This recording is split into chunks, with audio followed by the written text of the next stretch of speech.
the channel. আমি স্তুতি ma'am তোমাদের সাথে. Today I will reconstruct sonnet number 18. Shall I compare thee to a summer's day by William Shakespeare. William Shakespeare, 1564 to 1616, popularly known as the Bard of Avon, is undoubtedly acknowledged as the greatest dramatist of all times and unquestionably the greatest English playwright. Shakespeare শুধুমাত্র একজন বিখ্যাত নাট্যকারী ছিলেন না, তাছাড়াও তিনি ছিলেন একজন মহান কবি. তিনি 154টি সনেট বিশিষ্ট একটি সনেট সিকোয়েন্স লিখেছেন, যেটি থমাস থট 1609 খ্রিস্টাব্দে প্রকাশিত করেন. এই সনেটগুলি কোনো এক মিস্টার ডব্লিউএইচ কে উৎসর্গ করে লেখা.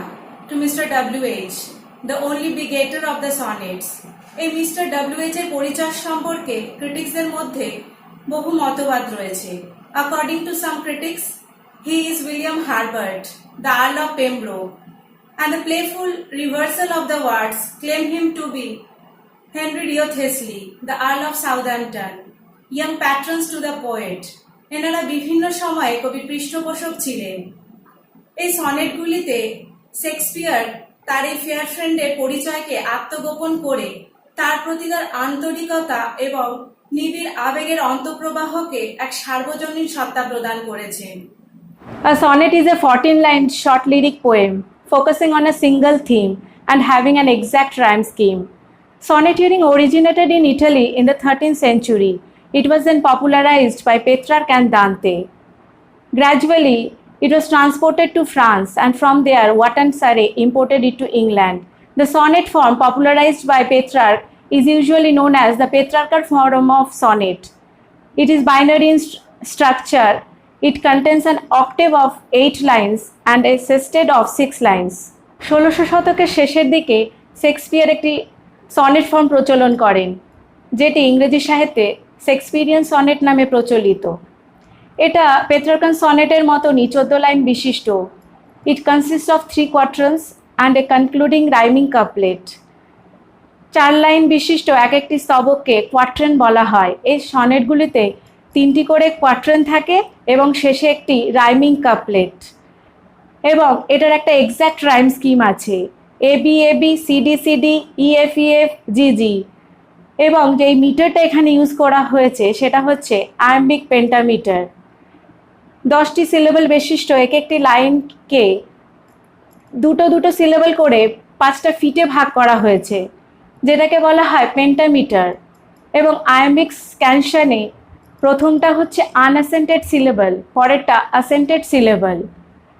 এটাকে একসঙ্গে বলা হয় iambic pentameter. Iambic pentameter was mostly preferred by Shakespeare in his sonnets.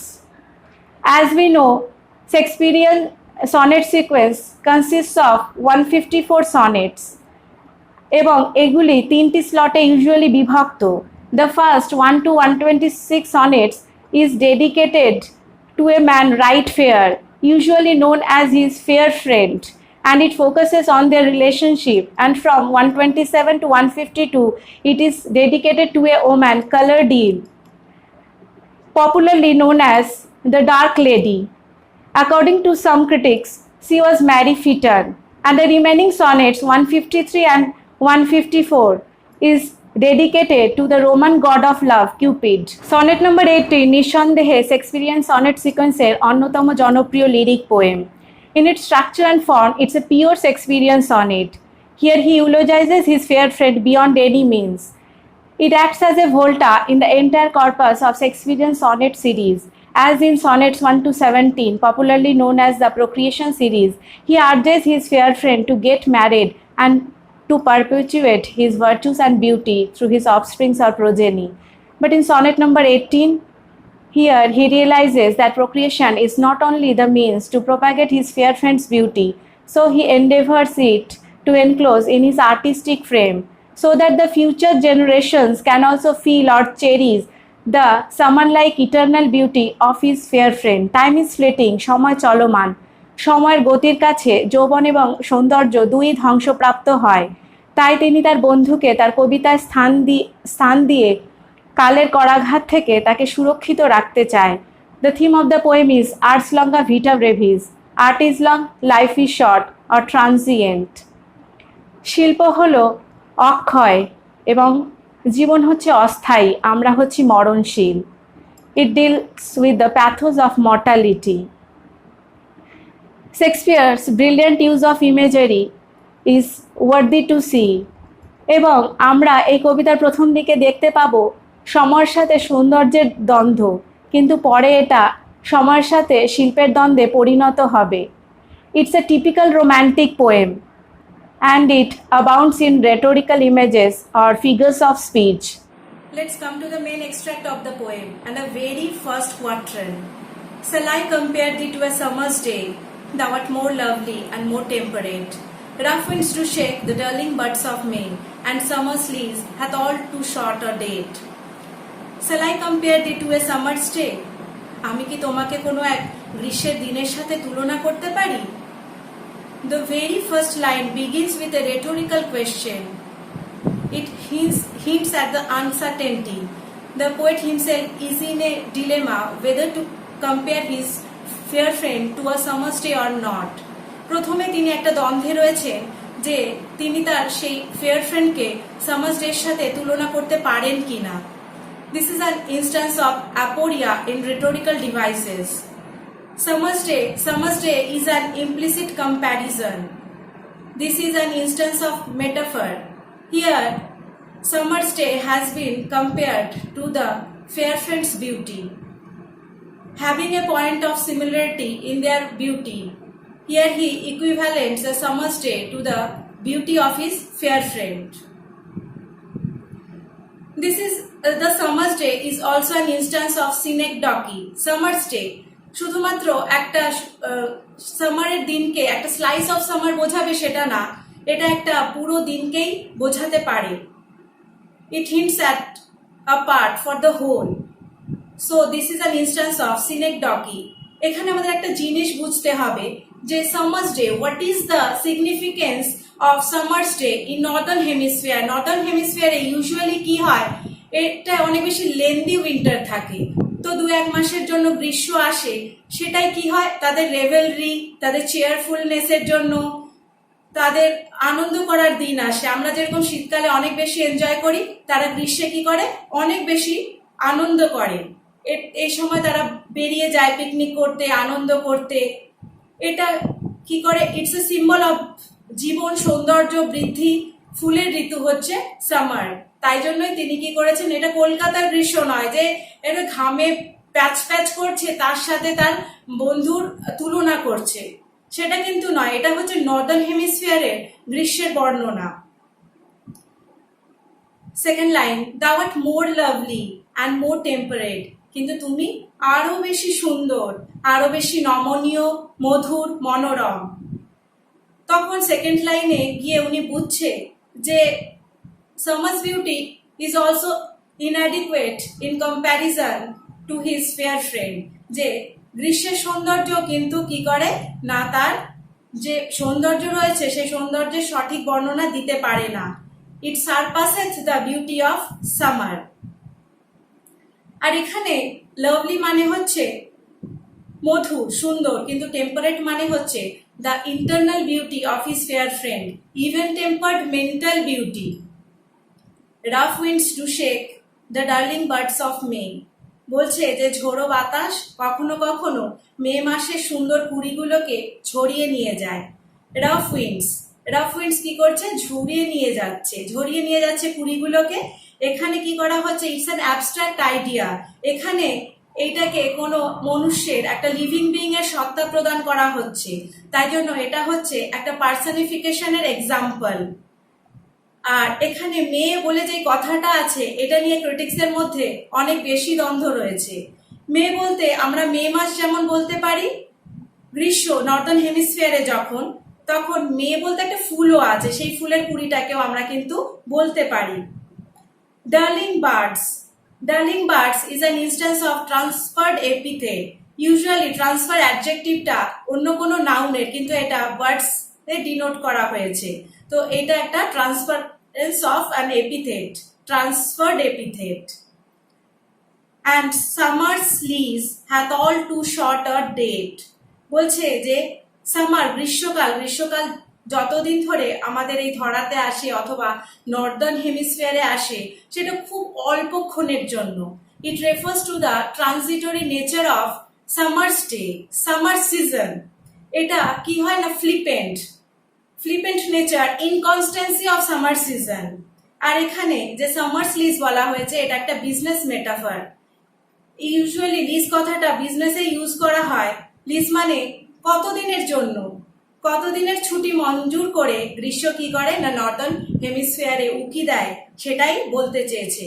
তো আমরা কোয়ার্ট্রান 1-এ দেখব যে তিনি একটা সামার্স ডের সাথে তার যে ফেয়ার ফ্রেন্ড আছে তার তুলনা তিনি করতে চেয়েছেন এবং পরেই তিনি বলছেন যে না, তার থেকেও বেশি সুন্দর হচ্ছে আমার ফেয়ার ফ্রেন্ড।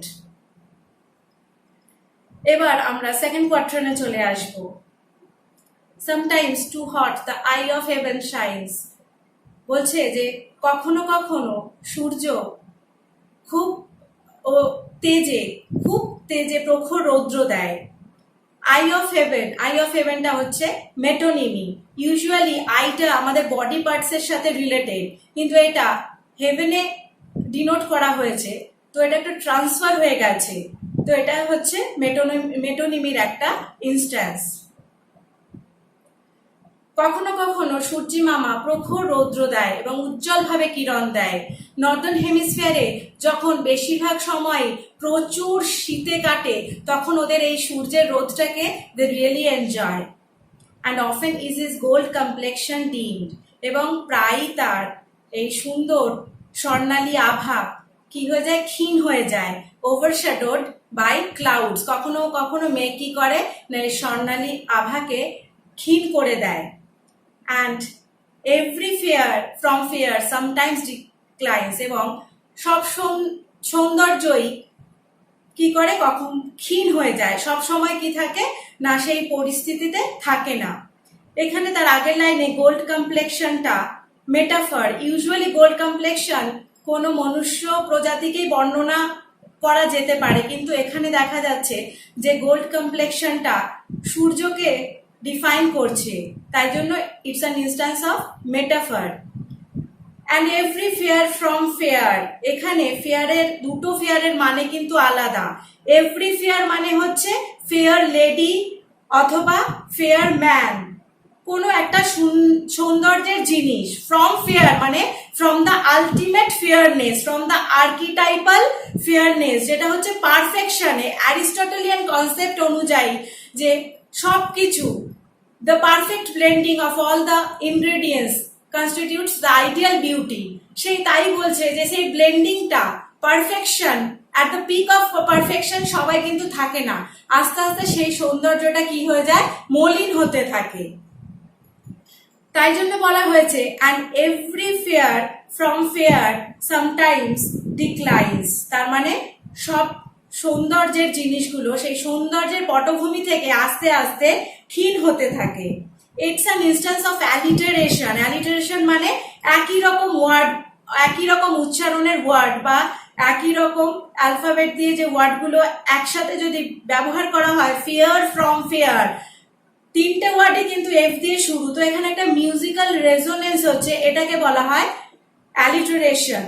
বাই চান্স, কোনো ক্রমে, or nature changing course untrimmed, অথবা এই যে প্রকৃতি আছে এই প্রকৃতিটাকে যেহেতু পরিবর্তন করা যায় না, তাই জন্য কি হয় না সব সৌন্দর্যের জিনিসই আস্তে আস্তে মলিন হতে থাকে। তাহলে আমরা দেখতে পারবো এখানে যে প্রকৃতির বা সৌন্দর্যের যে ক্ষীণ ট্রানজিটরি ইনকনস্ট্যান্সি সেটাই সেকেন্ড কোয়ার্ট্রেনে এস্টাবলিশ করতে চেয়েছেন শেক্সপিয়ার। তারপরে third quatrain acts as a volta. এখানে কিন্তু তিনি অন্যরকম একটা মতবাদ দিতে চাইবেন যে তাহলে কনক্লুশনটা কি হচ্ছে, কিভাবে এর হাত থেকে রক্ষা করা যেতে পারে। But the eternal summer shall not fade, কিন্তু তোমার এই শাশ্বত অনন্ত চিরস্থায়ী সৌন্দর্য, গ্রীষ্মসম সৌন্দর্য কোনোদিনও ক্ষীণ হবে না, মলিন হবে না। Not lose possession of that fair thou owest, আর তুমি যে সৌন্দর্যের অধিকারী সেটা থেকে তুমি কখনো বিচ্যুতি ঘটাতে পারবে না। নট শ্যাল ডেথ ব্র্যাগ দাও ওয়ান্ডারেস্ট ইন হিজ শেড, কখনো অহংকারী মৃত্যু তোমাকে চাইতে পারবে না, তোমার জীবন নাশ করতে পারবে না, তুমি তার ছত্রছায়ায় কোনোদিনও পালিত হতে পারবে না। Here he envisages death as a conqueror who takes in pride in conquering newer kingdoms.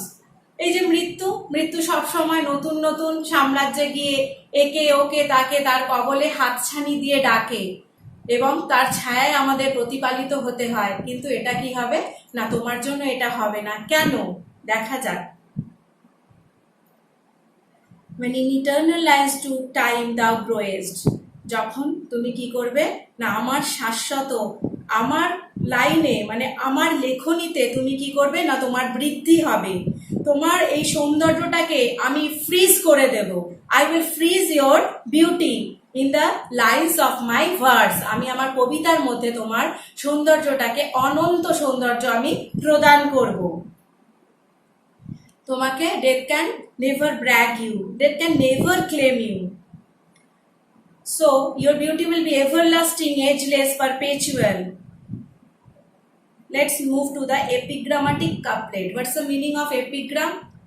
Short witty statement in words is called epigram. মানে এত সুন্দর এই যে লাইনগুলো, এতে এত মানে ডিপার লেভেলে অ্যালিগরিক্যাল মিনিংটা, তাই জন্য এটাকে এপিগ্রাম বলা হয়। So long as men can breathe or eyes can see, যতদিন পর্যন্ত মানুষে দেখতে পাবে অথবা তারা নিঃশ্বাস নেবে, so long lives this, ততদিন তুমি বেঁচে থাকবে, and this gives life to thee, এবং তোমাকে আমার এই যে কবিতা রয়েছে তোমাকে প্রাণদান করবে। তার মানে you will be ageless, you will be perpetuated till the doomsday, যতক্ষণ না পর্যন্ত পৃথিবী ধ্বংস হবে, যতক্ষণ না পর্যন্ত আমার এই সৃষ্টি ধ্বংস হবে, ততক্ষণ পর্যন্ত তুমি অক্ষয় অমর এবং অবিনশ্বর থাকবে। অর্থাৎ তিনি বলতে চাইছেন যে তার যে এই সনেট সিকোয়েন্স রয়েছে বা তার যে সৃষ্টি রয়েছে, এই সৃষ্টিগুলোই তাকে অমরত্ব প্রদান করবে। কিভাবে না, এই সৃষ্টিগুলোই অমর হয়ে তাকে অমরত্ব প্রদান করবে।